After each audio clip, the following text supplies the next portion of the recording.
Well, hello, dear listeners. Today is the day. Romance at a Glance is coming at you with 2 Christmas books. That's right, not 1, but 2. Or maybe we should say 1.5, since 1 is a full book and 1 is a novella. So stay tuned. Romance at a Glance. Romance at a Glance. What you say now? Romance at a Glance. Go ahead, girl. Jingle bells, jingle all the way. We didn't even play that in advance. That was so great. Hello there, listeners, and welcome to another episode of Romance at a Glance, a podcast where we talk about our favorite and possibly least favorite romance novels as they come up in the queue. I am Bridget. As always, with me is my co-host, Shawnee. Hello, Shawnee. How are you? Hey, Bridget. I'm doing good, girl. How you doing? I am doing very well. So, dear listeners, you may not know this, and Shawnee, you may not either, because I don't know if we've ever talked about this, but I am not really a big fan of Christmas before Thanksgiving. I was just about to ask you, are you in the Christmas spirit? I am not, because we are recording this before Thanksgiving. Bridget. But for you, I made an exception, and I have read these books before Thanksgiving. I appreciate you so much. I am a year-round Christmas lover. So I've already, I was listening to Christmas songs like a couple months ago, just prepping for the season, just to make sure that, as I'm like, hark all the bells, so I got the notes, I don't want to be flat when I'm doing my soprano part. Oh, holy night, night. You got to hold your ear while you do it too. I think they must have been listening to Christmas songs at school yesterday, because my 2-year-old came home and she was like, jingle bells, jingle bells. And I was like, I know I haven't sung that to you yet. So someone else has been singing you Christmas. She likes that song. She loved it. It's a great, when you think about it as a catchy song, it's catchy. It's real fucking catchy. Also, as an adult, right, I've realized that all of the Christmas songs that I know are religious. So Jingle Bells is like kind of one that's not religious. Yep. So it's one just that about Santa. Everybody can kind of sing or whatnot. Yeah. And some of them I'm realizing are kind of dark. Like, and when I'm singing these songs out of context where like I've kind of left church and I'm not in that realm anymore. And I'm like, wow, seems soup's inappropriate. Yeah. If you think about most children's fables, fairy tales, they're all warnings about how bad behavior results in death and dismemberment. Yeah. And how good behavior results in good things. And good things. And yeah, they're just scary. Death and dismemberment. Hey. So true. Hey. Grimm wasn't fucking around. What was it? Little Miss Muffet sat on her tuffet collecting her shell-shocked wits when an H-bomb beside her dropped down beside her and frightened Miss Muffet to bits. Yeah. I think it's like the original. The original or something about an atom bomb or something like that. The Ring around the rosy pocket full of ashes, we all fell down because we're dead. Because we're dead. The plague has gotten us. The plague got us. Yeah. So, but we're talking about happier things today. We're talking about Christmas. So for you, I made an exception. Thank you. I am definitely more of Thanksgiving has ended. I like to have a little bit of a few days of leftover breather, and then I like to think, oh, now it's Christmas season. And so I only do Christmas for like 3-4 weeks. I don't do the months of Christmas. We can't all, Yeah, it's too much for me. Too much good cheer. Although I will say that the day that candy canes hit the shelf, I buy candy canes because I fucking love candy canes more than I love my husband. And that is not an exaggeration, because I will go through I will rot my teeth every December. But I try to keep myself in check. Wait, is it the blue ones? No. God, no. Original flavor only. I don't like the colored ones. Got you. Yeah, just the originals. Got you. And I don't like the ones of different sizes, because then the ratio of the peppermint, there's something's off. You're right. And the texture of it is when they get it's too much. I only like the original, the classics. Okay, everyone, this is very important for you to know about me. One thing I did not know that I liked was I like a Christmas romance novel. I never read one before. Yeah. Which is weird, because every year I watch approximately 20 Christmas movies. Mm-hmm. If not 30. Speaking of that, there's a new one on Netflix I saw that I'm going to make you watch with me. Because the night one? Because I don't know. Yes, we are. I don't know who else is going to watch this movie with me. I'm going to watch the shit out of it with you. I'm so excited. I watched the trailer, sent it to my sister. She's like, I already saw the trailer. I'm going to watch it too. Yeah, it's the one with Vanessa Hudgens. Yeah. A Night Before Christmas or A Night for Christmas or something. Yeah. I immediately saw it and I was like, Bridget. Yeah. I am the human being that you do that with. I will even bake cookies for the event. But I don't know why I never thought about the fact that there are Christmas novels. I've seen these before, but they always seem so cheesy to me, like super Hallmarky, that I never even kind of thought to read one. Which is weird, again, because I will watch the Hallmark movies.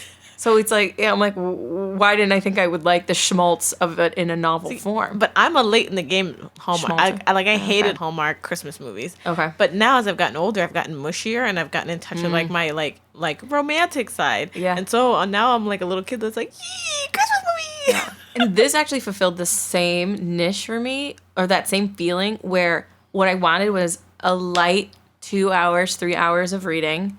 I didn't want any, like, I just wanted to be fluffy. I wanted to have a little smile on my face, feel a little heart feels, and I knew exactly what was going to happen at the end, which you always kind of do in romance novels because there's typically a happily ever after. But, like, I knew exactly, maybe not the words that they said, but I knew the exact plot of what was going to happen. They were going to break up, and they were going to be, one of them was going to not want to, oh, I don't want to risk my heart, and the other one's like, risk your heart for Christmas, and then they risked their heart for Christmas, and everything was great, and now they're going to get married, presumably, because we're going to be together forever. And you're like, you guys started dating a week ago, you just met, but it's fine, I'm totally in for it.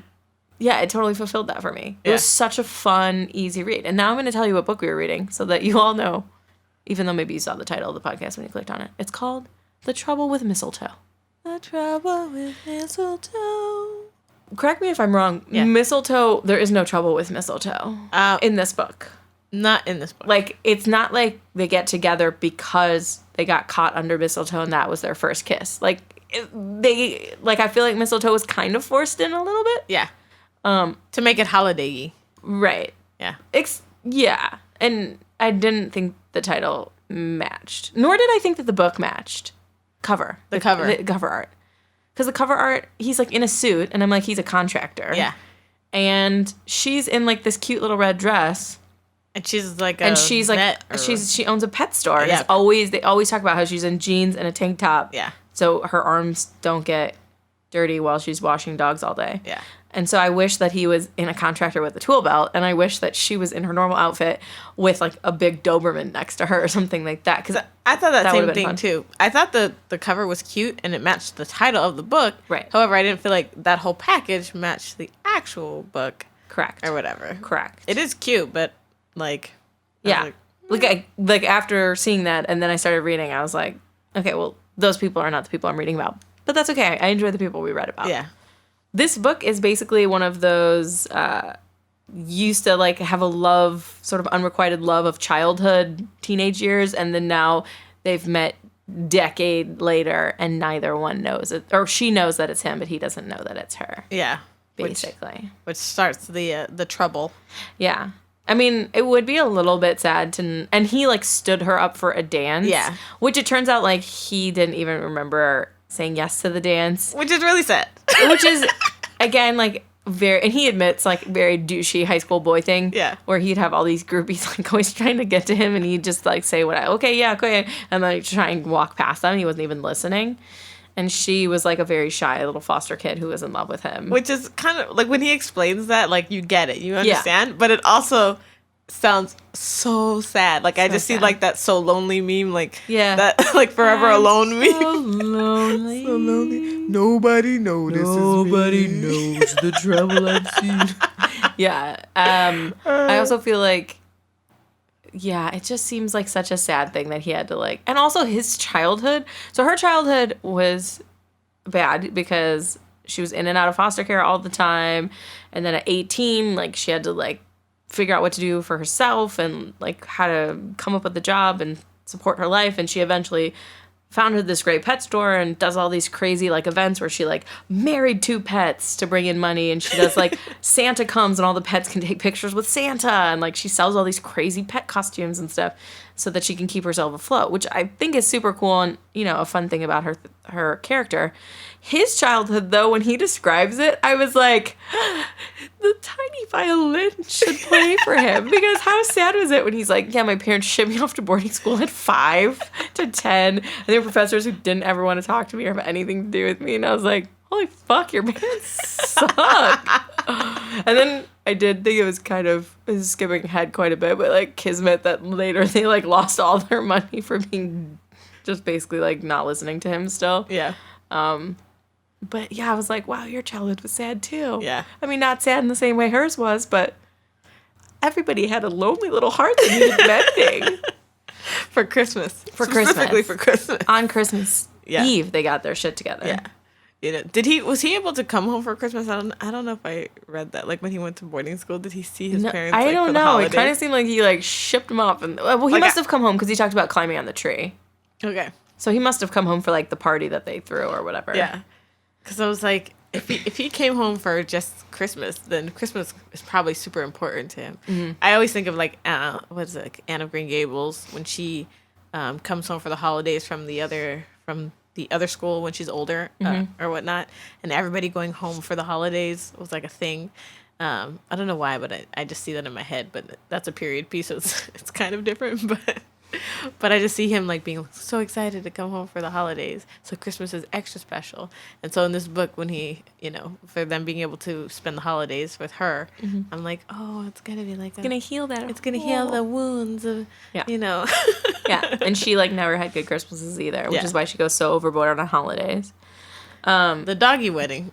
I mean, the doggy wedding was hilarious. The doggy wedding I thought was hilarious, and I thought it was like that was the moment where she was like, well, if you'll help me with this doggy wedding. Yeah. And to his credit, he like just pitched in with like, he didn't know her very well. He'd only dropped off his great aunt's cat a few times and like flirted with her a few times. And then he was like, yeah, I'll stay and like set up this little wedding arch and set up 100 chairs and, face off with your two, good friends who are giving me the third degree and stuff. I was like, well, that definitely shows him in good stead.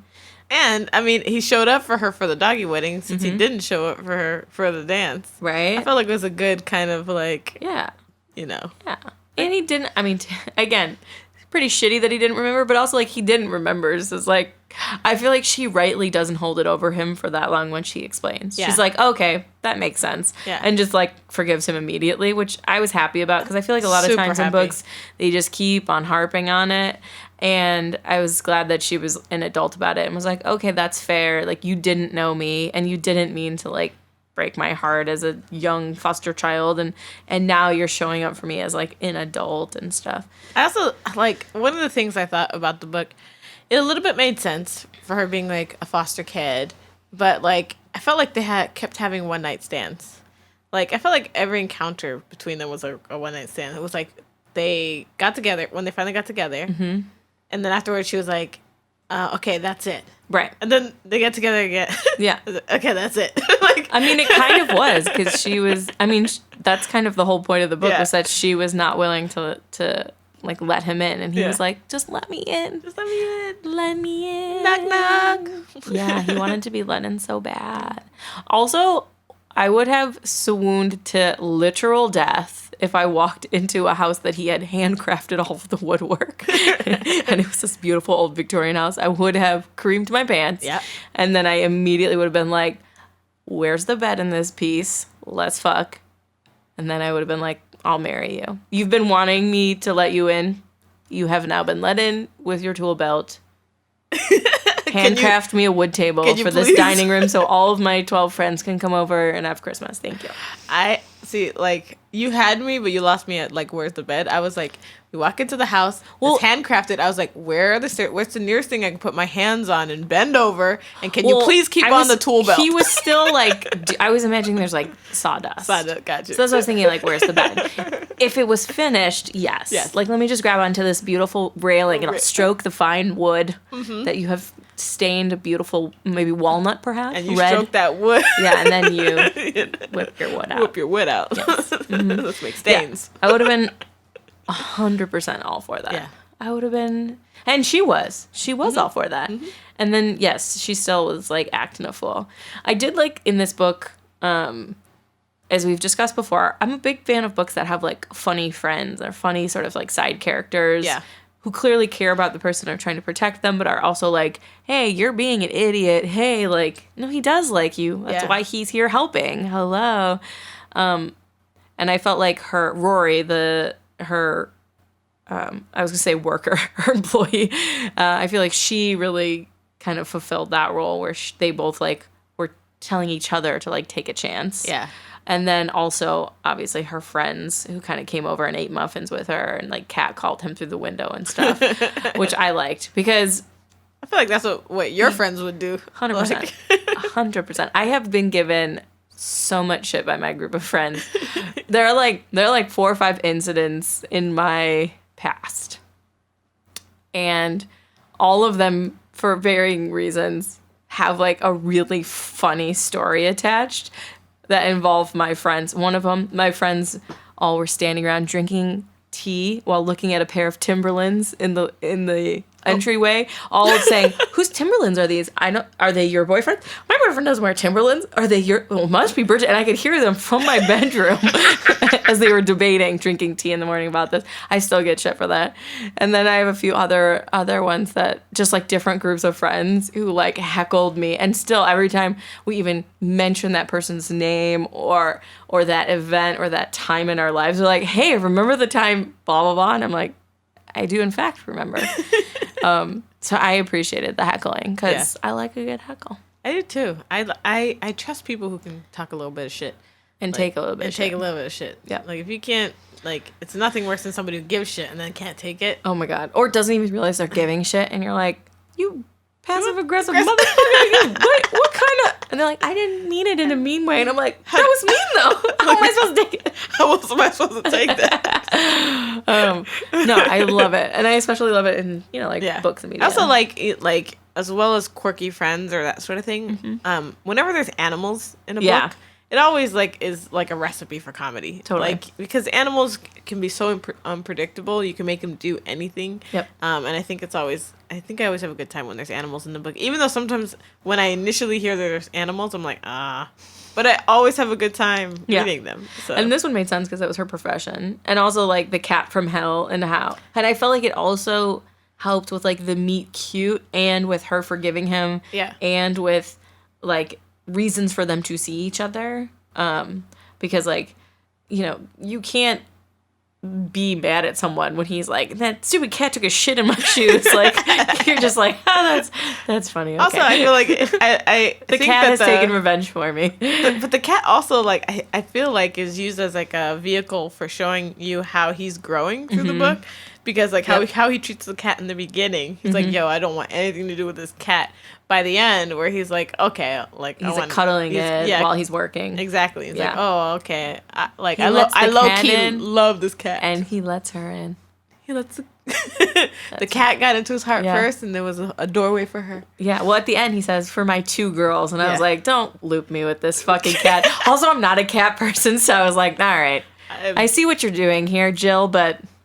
I just want you to know I would have preferred a puppy. Personal preference. I met a woman the other day who she wants to start a YouTube channel just about cats. Do it. Because she loves her cat so much. And in my mind, I do have other friends who have a YouTube channel about a bunny. And like in my mind, I'm like, how many things can you do about cats? Like so many.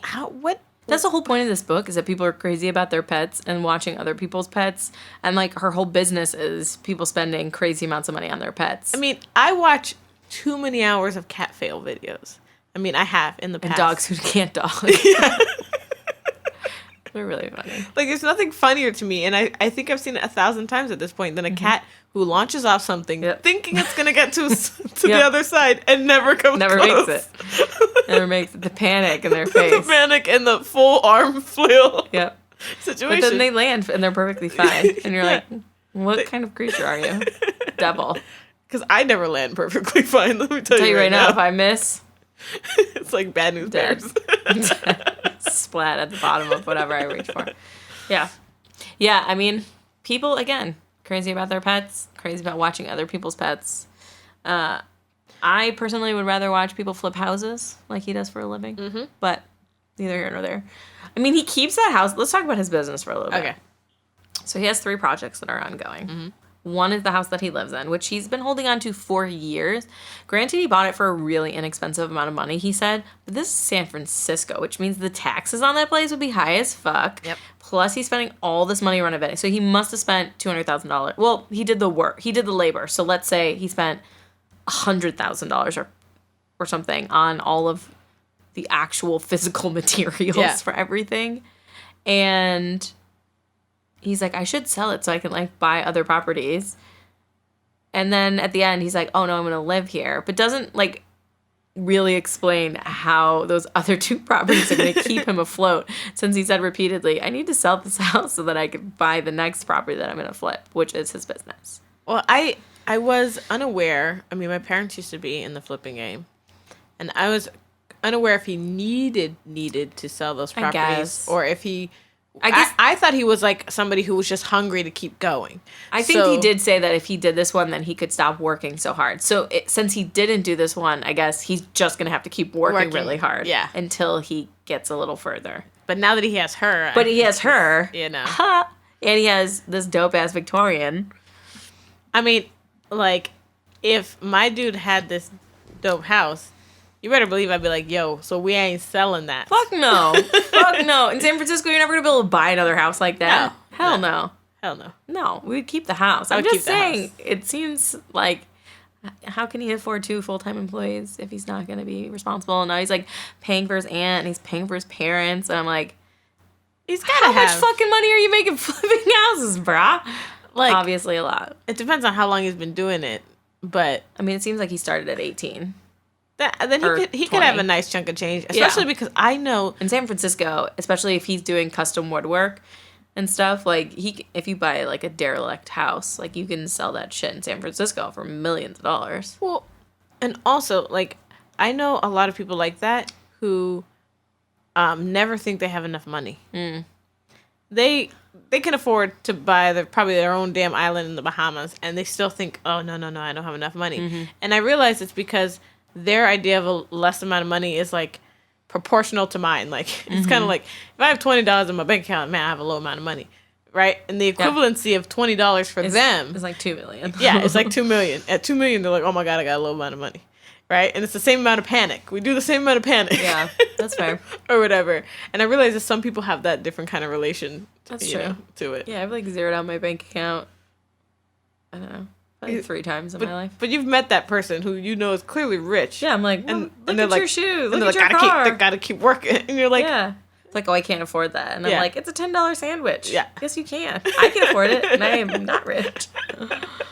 I liked the sexy times. I thought they were written well. I thought they were, like, fast-paced. I got their personalities through. I thought he had some good, I give good shower, and I was like... Mama likes a good shower. I'm just saying, I like a shower. I didn't really quite understand why he was unhappy that she dressed up to seduce him. Because, so okay, so this is the part in the book where she sends him a text message saying, I need you to come over, I need help, or something like that. So he comes over, and she's putting ornaments on a tree in like a tight red outfit with no bra on and like sexy shoes and whatever, stockings or something like that. And she proceeds to seduce him. And then he finds out that her friends like came up with the idea, or like helped her come up with the idea and said she shouldn't wear a bra and stuff. And he's like mad about it in a way that I didn't quite understand why you'd be mad. Yeah. Because, like, don't you want someone that you want to come? And he's like, well, you could have just called me and said you were horny. And I was like, that's no fucking fun. That's not fun. She wanted to have you come over and then see her braless nipples through a sweater and want to fuck her brains out. That's the fun. So I didn't... Maybe I missed something in the reading, but I was confused as to why he was mad. I mean, I am a huge fan of setting up those kind of moments. Like... because it's the presentation of it all. I will say that about this book, I thought it was cute that she was the one who made the grand gesture. Because I would say it has to be 80 or 90% of the romance novels we read, it's the guy making the grand gesture. Because either he messed up or he realized he loved her or whatever the case may be. And I liked that it was her making the grand gesture when she realized, oh, I'm the one he's not keeping us apart. I am. Yeah. Like, it's my insecurities and my fears. And then she bought him a Christmas tree and brought one because he said he'd never had his own Christmas tree and set it up in the living room. Which I thought was really sweet that her friends were there and that they, like, waited until she, like, waved out the window, was like, oh, good, you know, he forgave me. And then they, like, banged. And then in the morning, they, like, banged under the Christmas tree. And I was like, you know what I think about romance novels, too, is that women spend billions of dollars on this because we're just not getting banged enough. No, we're not getting banged enough. And I think in the romance, like, there's nothing more wonderful than feeling desired by someone. Like, they have to just tear all your clothes off right now. They cannot wait one more second. Like, he has sex with her in her office while all her friends and employees are in the same building, eavesdropping outside the door. And he's like, I don't care. I'm about to get up in this. And you're going to like it. And she's like, yes, I am. Yes. And I feel like that is what the wish fulfillment. They're also selling the, like, he wants to be with you forever and grow old together and all this nonsense. But I feel like it's really like someone desires you for all your flaws all the time. All the time. And they're strong. And then he can dig down. he can give you, take you to Pound Town. Take it about down. Multiple orgasm Pound Town. Yep. Make sure you come up a few times before he even gets you. Before he even gets that dick wet. Yep. He's like, you good? Because I'm about to make you better. Yeah. You know what I mean? Like, I'm about to hit this. Yeah, 100%. 100%. Yeah. But in real life, don't you think it would actually be, I have to say this, like, if you were at work and someone came and tried to have sex with you on your arm, you're like, these papers are organized. I am trying to get through. I'm a business lady. My employees are outside, okay? Like, there's dogs everywhere. If you're fucking in the place with dogs, they all be howling and barking. And everyone's eavesdropping.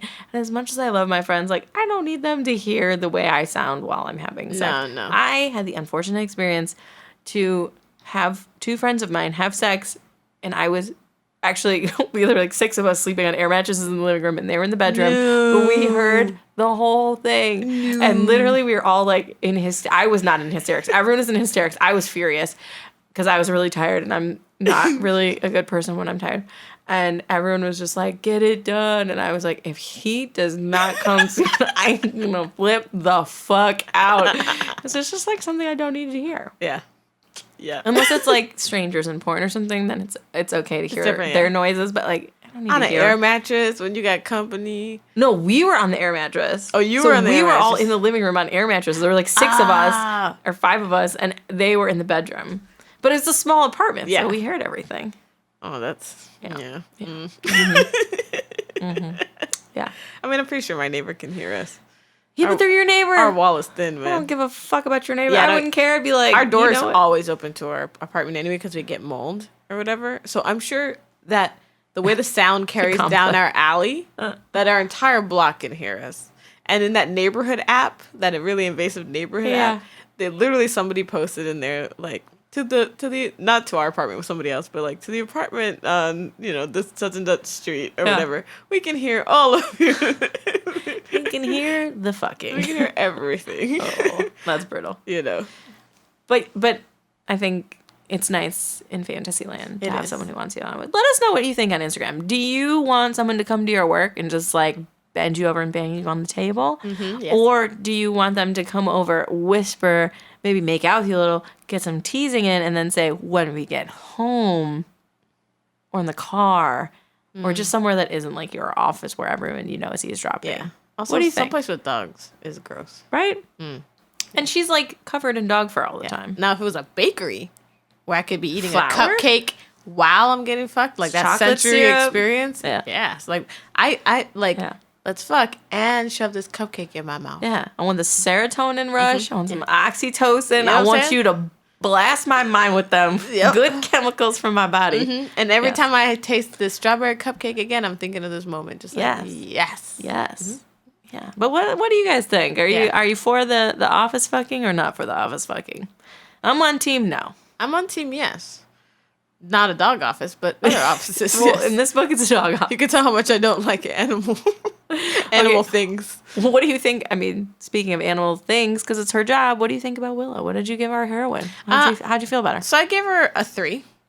Okay. I gave her a 3 because I thought she was a solid character. Mm-hmm. I liked her. The thing that drove me crazy was her like insecurities. However, it felt justified. So I didn't feel like the author was making it out of nowhere. I did at some point, so I was like, come on, or whatever. So I gave her a 3. I was like, that's a fair, average down the middle type of thing. What'd you give her? I liked her. I gave her a 4. I thought she was very kind. I love the way she dealt with her employee who was stealing from her, and she was like strong. Like, I'm not gonna let you take advantage of me forever, but like, don't sleep in the store. Come up and sleep on my couch. I liked that she was like not only had like very pulled herself up, and I thought it was hilarious that she just like kept coming up with all these like cool ways to make money at her store. And I liked, her friends, and that she had their back, and they were very supportive of her. I did take off a star because I did think, at a certain point, this is a romance novel, and you just got to embrace the hot house flipping contractor from your youth who you've had a crush on your whole life, who is giving it to you good, and who's in love with you. Yeah. But she did come to her senses and buy him a Christmas tree, so I forgave. Yeah. And I gave him a 4 also. Literally my thing says, he flips houses and does custom woodwork and gives good shower. #life dream. That was my rating. I didn't give him a 5 just because I feel like a 5 is it's a lofty goal. I honestly can't pinpoint right now, like, what about him I was like, there was something about him, though, that I don't know. I thought it was weird he was mad at her that she wanted to have sex with him and, like, tried to seduce him. Again, I already said that. Maybe I misread it, but I was like, okay, well, that seems weird. And I also didn't like that that his reaction to her needing time was like, I'm just going to sell this house. And I know he probably consciously didn't think the two were related, but clearly they were. Yeah. And I didn't like that as much. Did you think he was a McDreamy or a McSteamy? I said that he was a McDreamy in the streets and a McSteamy in the sheets. Because he fucked her good. Yeah, he did. He fucked her real good. Yeah, he did. Yeah. Accurate. I'll concur with that. Yeah. I gave him a 3. Same as her. I felt like, for me, they both were like solid. Yeah. Solid, but some things drove me crazy about both of them or whatever. But I enjoyed the book. Yeah. I thought it was a great holiday read. Totally. I feel like the book for me was like fulfilled. I gave it a 4 because it was exactly what I expected. Yeah. And what I was like hoping for.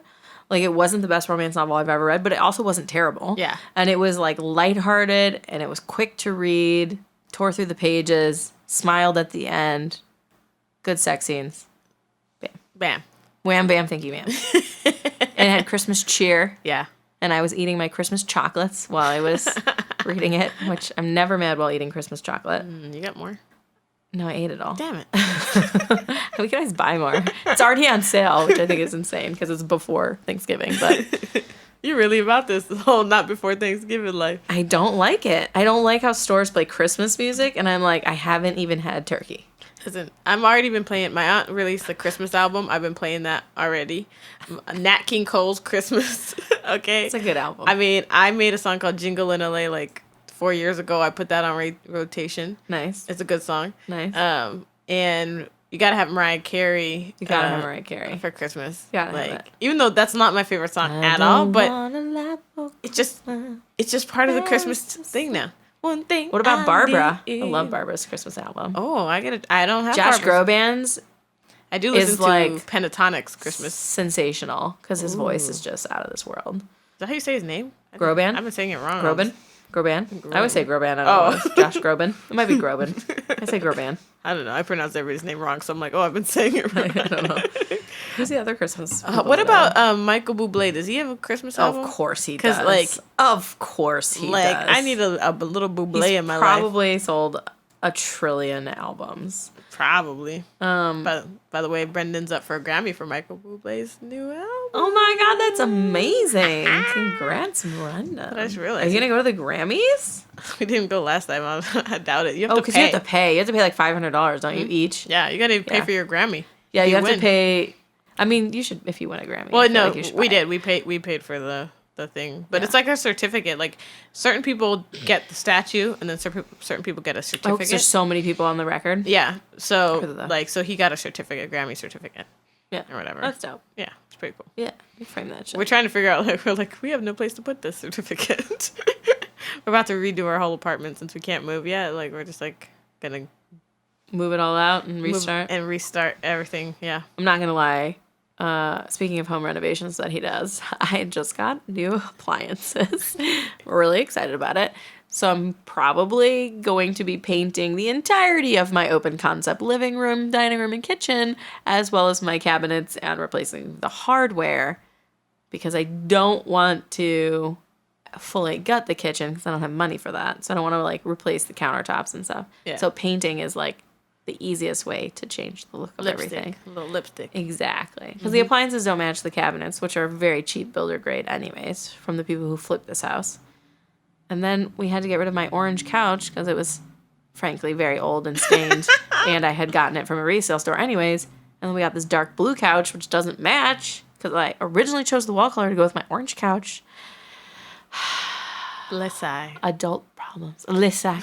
Speaking of Lissai, literally the favorite review that I chose this week is from Lana at Dirty Girl Romance. She gave it 4 stars, and it starts with Le Swoon. Happy sigh. I've said it before, and I'll say it again. Jill Shalvis's books are my happy place. Her stories never fail to give me the warm and fuzzies and a huge case of happy feels. They're romantic, swoony, sweet, sexy, and never cheesy.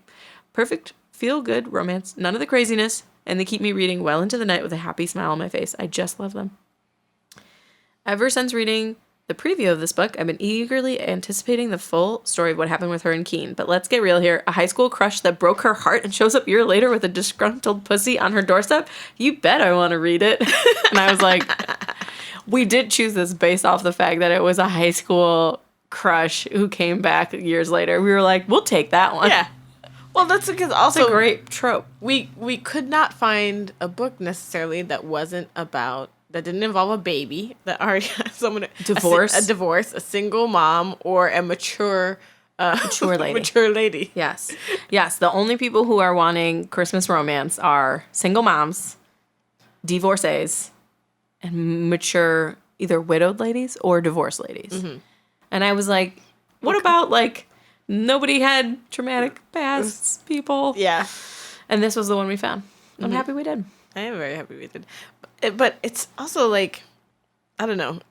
It's a little bit troubling to me that so many of the books, I mean, we read so many synopses, and they were all in that vein. And it's like, it really felt like... It's a theme in Christmas movies too, though. Yeah, but like... A second chance at love. Christmas is a very much a second chance at love kind of trope. Well, it's kind of sad, though. Yeah. Because it's like, oh, you can't find love all year long. No. But during this holiday season, there's a little extra magic, so you have a shot. It is literally what it is. There's extra magic at Christmas. It's fucked up. Therefore, you have a shot. That is 100% what it is. It's so fucked It's a little extra magic. Yeah. It is fucked up. Oh, God. It is fucked up. But it is that at Christmas, there's a second chance at love. Yeah. That is the trope. Oh, I do love the holidays. I do love when it gets cold. I do love a good snuggle. I love snuggling. Yeah. I mean, that's the worst part about living in LA is that there's not really like a cold season where you can be like, let's just cuddle on the couch. It rained while I was reading this book the other day. Yeah. It hasn't rained, for anyone wondering who doesn't live in LA. It hasn't rained in 6 months. So I was beyond happy. I had the window open. I was cuddling my newborn, reading this book, eating Christmas chocolates, and it was actually cold. It was like 60 degrees. And it was pouring. And I was like, what a great day. I was just so thrilled. Could not be happy. Last night, it got into the 50s. And I was like, yes. Yeah. I leave my windows open at night. And I love to be chilly. Yeah. Except for I had to wake up 3 times last night with my 2 different kids. I like kids. to be chilly. I like the room to be chilly. And then me to be Snuggled. extremely snuggled. In the cocoon. Yeah. Leo makes fun of the cocoon. But the cocoon is key. And you have to put one piece of skin out. Usually my face needs to be cool. One arm, yeah, one or one foot. arm or a toe. Yeah, you put your foot out the bottom. Yep. And then you're living the good life. Like that's how I like to live. Yeah. So what was your favorite review? Did you have a good Audible one? I don't think any of the reviews that I found were good because you're gonna have to write one for this book, so you could be the good one. I'm actually gonna write one because like for me, I felt this book, kind of like you, I felt like it was a good read, but I also felt it was in kind of moderate, like a 3.5 stars for me. Mm-hmm. But everybody on here really gave it like 5 stars, or they just hated the narrator. But it wasn't. They didn't review anything about that, so I decided not to pick a review. Okay. I'll write a review for Goodreads. Did you like the narrator or no? For her. She could have been better. She was a little shrill on the shrill side. Okay. I'm not just saying that because she's a woman. She was a little. And I could see where that would be a problem with Willa's character too. Yeah. And with the style of writing, where the style of writing is very like sort of upbeat already and kind of like fast. Yeah. I don't know. I mean, not fast in a bad way, but fast in a good way, where it's not like heavy down dialogue. So if you're already kind of shrill and you're reading fast, I can definitely see where that would be a bit much. Yeah. So that was the thing, and I did agree that, I mean, I didn't hate her like a lot of people on Audible hated her. I think her name is Karen White. Yeah, Karen White. I mean, they really crucified her. They're like, this is a good book, but the narrator crushed it, And I'm like, nah, it wasn't that bad, but it's not the best narration I've ever heard. Gotcha. But yeah. So, Bridget, did you have a favorite line in the book? As you know, I usually pick 2, and I did so today as well.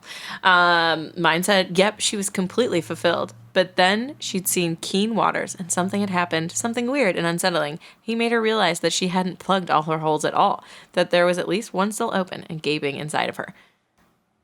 And I immediately was like, he gonna fuck you.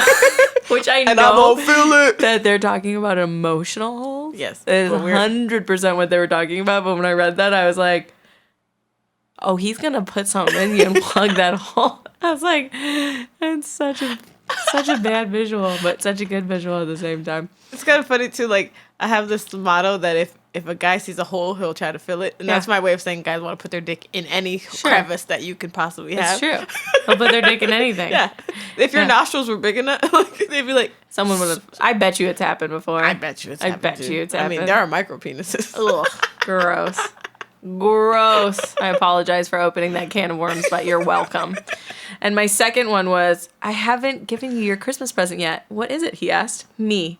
Best present ever. And I was like, the schmaltz. The schmaltz. I was like, you did it. You went there. Yep. You just were like, you know what? This is a Christmas novel, and I know how to end it. Mm-hmm. And I was fine with it. Because, again, I knew what I was getting into, and I was like, you know what?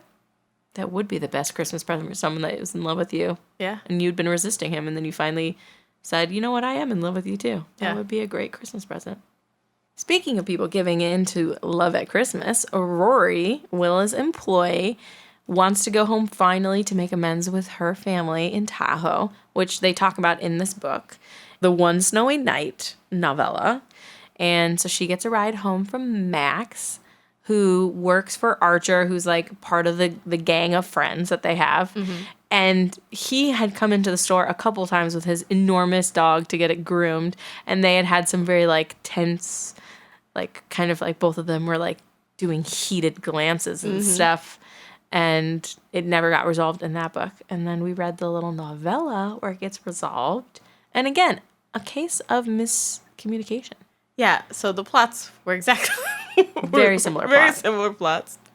These emotionally. Books. Yes. But... Actually, literally, because they knew each other in high school. Mm-hmm. No, and quite literally the same yeah, that's plots. true, actually. I was like, Jill, come on, girl. She was like, look, I'm not reinventing any wheels here. It's a novella, okay? Yeah, and it was You're lucky you're even getting this novella. Yeah. And it literally took place on Christmas Eve over the course of the night while they drove to Tahoe. And of course, the roads got bad and they got closed, so they had to stop in a hotel room. Well, it also motel. makes a sense that like they would know each other because then it lets you escalate this kind of romance, right, or whatever. But like in the beginning, they had the miscommunication of like, she did him wrong or whatever, and so he hates her because it turns out that she ended up giving, like, he was having a relationship with the coach's daughter, and they thought that Rory was breaking into his office when really it was him and the daughter sneaking in there to have sex or do whatever they was going to do. Yeah. And so Rory, in order to exonerate herself, she shows a videotape of them going in there. Right. Which got him, he lost all his scholarships, it got him in trouble, you know, and so he never made it to whatever, you know, pros that he was supposed to make it to or whatnot. So that's the grudge like he's holding against her or whatnot. And then so she's taking a ride home with him to get to her family. She's on a timetable because she's been a screw up. And so she's got to get there on time so she won't be the screw up in the family or whatever.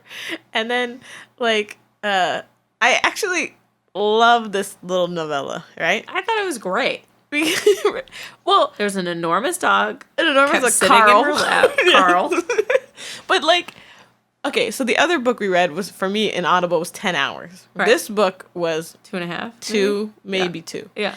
But it's the exact same plot. And the novella is how long that other book really should have taken. Like, they have a conversation. They're like, oh, we clear up this mistake. Cool. Right. They're trapped together, so they're forced to have it. Mm-hmm. Then, oh, I like you too. By the time they get to the house, he's like, yo, I want to be your boo. You need me to pick you up? If your family's crazy, I'll pick you up anytime you want. You can call me in an hour if you want to. Yes. And then he, like, introduces himself, and he's like, I'm her boyfriend. And she's like, say what? Say what? And that's it. He's like, put it down. And I was like, this book is exactly as long as it needed to tell this story. Yeah. You know, which shows, like, that 10-hour book versus this other one. I'm like...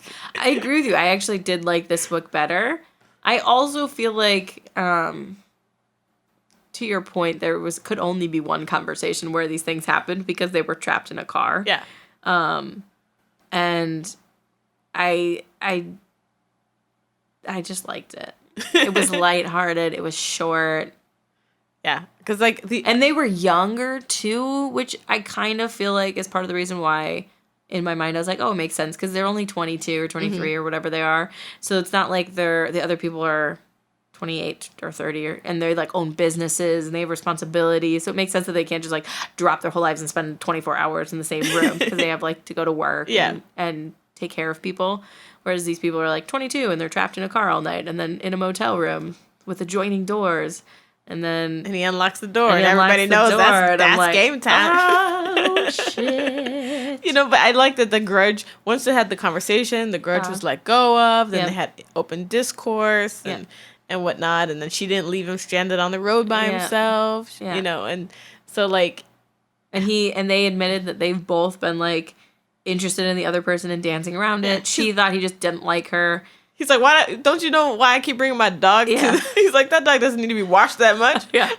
She's like, that's a really expensive reason to do that. He's like, well, I couldn't just admit I liked you because I was mad at you from high school. And yeah, I thought it was great. You know, it seems like he was looking for a reason to let it go. He was. So, so I found that to be, you know, like sweet or whatever. Yeah, it was the perfect length for me. Like, because the other book for me dragged. I thought the other one dragged a little bit. And so I was like, this little novella, you can get the same story. Yep. Same exact story. Yeah. In a fraction. Quick hit. So I actually think I like, I used to read, actually, I think I read like a Christmas book, like those little Harlequins back in the day. Oh, yeah. That were tiny, like very thin. Like a long, long time ago, the really thin ones. And I used to call those like quickies, right? And I think I like those for Christmas, or I like those for an event. Oh my God, why don't romance novels call themselves quickies? Why don't the novellas call themselves quickies? I don't know. Because that's what they are. Branding. That's exactly what they are. Like, and it's like, I don't got time to read a whole book, but I need a fix. Right. You know? Yeah, I need a little little happily ever after, a little sex. Yeah. Some cute repartee. Mm-hmm. You know? Yeah. So like... But I don't want to get like into I don't want to get into the weeds of a whole book that's going to take me, you know, maybe if I'm busy, it's going to take me a few days. Like, I want to just finish it one shot. Like, I don't need an entire 10-hour book on Christmas. Mm-hmm. But I'll do a novella for Christmas. Yeah. You know what I mean? Like, that I like. And also, why I don't see any books for Thanksgiving. It's like the holidays. I told you, everybody skips Thanksgiving before Thanksgiving. Thanksgiving is always my favorite holiday. It doesn't have the same pressures as Christmas. Yeah. You don't have to, like, think about, like, oh, how many Christmas gifts do I have to buy? And everybody's got, like, oh, well, if he buys an expensive one, you know, like, it's like Thanksgiving, everyone just comes, and they're supposed to be happy and eating and thankful. Mm-hmm. And we always ran, getting good endorphins. We used to Wait, why are you running for Thanksgiving? Thanksgiving turkey trot. We do that every year. We run 5K in the morning and then eat. Is this like a thing white people do? It is definitely a thing white people do. Google turkey trot. There's like 100 in LA. Black people do it too. Don't you try to loop us? Try to loop us into your crazy. I've seen people of all colors do turkey trots. It's like an American thing. It's not just a white people. I'm Googling it right now. It's possibly more, as we speak. I think possibly it's more of a white person thing. There's a whole hell of a lot of white people in this turkey trot photo. I would not disagree with you. And Loki, I cannot find one black person. In this one photo you found, as if that's evidence. No, it's a whole slideshow. Oh. Maybe that race that you're looking up is just in a white suburb or something. It's Los Angeles. Okay. No, it's okay. I do see there is, I'd say 1 out of every 10 people, there's somebody who's either looks Hispanic or other of something. And then 1 out of every... what are the ratios in LA? Honestly... 40%? 30%? I mean, non-white? Not, I think so. Something like that. So it should be like 3 in 10 instead of 1 in 10? Yeah, but... I accept that. I accept that it's a white person thing. This is cute. No, there's some brown people. There's a lot of people around turkey trots. It's a very popular... oops, I just bumped It didn't help that the first picture that popped up was very, very pale, but... It's okay. We love you all. We love everyone. So would you recommend... So you would recommend the second book more than the first book? Is what I'm hearing. Yes. So I thought both of them were great. I wouldn't be opposed to anybody reading both of them. However, if you want to hear the exact same story, but in a fraction of the time, just read the novella. And like, it's kind of a little bit to me, I don't know. For the author, I do feel like it's lazy to use the same exact plot for a book that takes place right next to that's the same story. Like, I had such a hard time when I was talking to Bridget before we started. I was like, I'm having a hard time keeping the story straight because they both have a grudge. They both, knew this person in high school. And so I had to keep going back into the books to make sure that I wasn't mixing up the stories. And that was a bit annoying. Yeah. I was like, it's lazy. The books are back to back. Yeah. At least skip a book. I mean, yes, the only thing I would say in defense is that she hired her because she recognized herself in the girl. You know what I mean? Like, she recognized that she had a runaway and that she was a foster kid, and that she wasn't a foster kid. She was like a runaway, I guess. Yeah. But that she needed help, like, getting on her feet and trusting people, and she had a series of bad boyfriends and But that doesn't make the plot have to be the same. Yeah, I mean, it didn't have to be someone from her high school who she fell in love with. That's fair. That's fair. Fair. I was just like, come on, Jill. But Jill is also smart, because why reinvent a wheel? Yep. Like, it's a little bit of both. I'm like, I'm a little annoyed at Jill. Also got mad at respect for Jill. She turns out a crap ton of books. Yeah, she's written like 30 books. I mean, dear God, if you're spending $3 on these books or whatever, or 99 cents because she doesn't have to print out anything on Kindle, she's making bank. She's making much more than people who are just turning out 4 big books a year. I guarantee it. I'm like, the novellas, these little novella things, that's where it's at.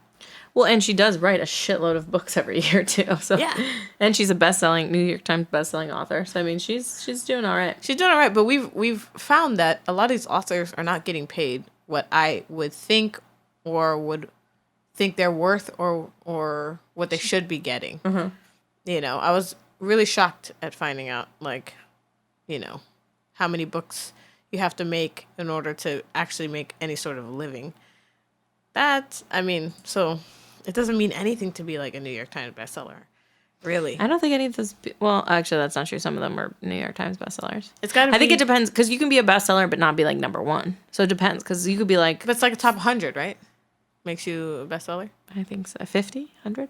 Something like that? 20? 50 or 100? I don't know. I think it's up to at least 50. But it's kind of like YouTubers, right? There's like YouTubers, a friend of mine, he has... But it also depends if you have one book that hits a bestseller. Yeah. It's like, that means you might have made a lot of money that year, but over the course of a 30-year career, that's not helpful if your other books aren't also bestsellers. Yeah. Because you can say you're a New York Times bestselling author if you hit the bestseller list once. Exactly. So. It's like that lady who was like, Forbes, I was featured in Forbes or whatever. And then I went to her website and it looked like garbage. And I went to her Forbes page, and it was literally one of those filler articles that somebody did on her. It had about 3 sentences, and then she gave them blurry photos of her products. I mean, Bridget, it was terrible. What? Or whatever. And she was on a panel talking about, whatever. And I realized they needed a black person to put on the panel, so they put her there. She wasn't qualified to be on that panel. She was on the panel with these HBO like showrunners and stuff. And she was like a showrunner of her own series. Bridget, my stuff was better than her stuff. Like, I was like, what? But they needed to round out the panel. And so I wrote her back, and I told her, the press kit you sent me, everything you sent me, do not send this to anyone under any circumstances. And then I sent her every resource that I knew. I was like, go to these places, redo your press kit. Here's how to do it. Here's an example. Here's all these things or whatever. And I sent it back to her. She did not appreciate that. I was going to say, she probably did not appreciate it. She did not appreciate that. But. Good looking out. But I was like, I mean, she's a brown person in this world. I need her to be doing good. Because if she's doing good, that opens opportunities for me. I need her stuff to look good. Sure. And so I found out later, though. So she wrote me back and she was like, I don't feel like you're sending me this from a good place. I think this is black people trying to be competitive with other black people and whatever. And I was like, you can think what you want, but please just take this advice. And she sent her press kit out again, right? And when she did, she told them that it was a like in progress press kit and that she would be sending the real one soon. So she did take the advice that I gave her.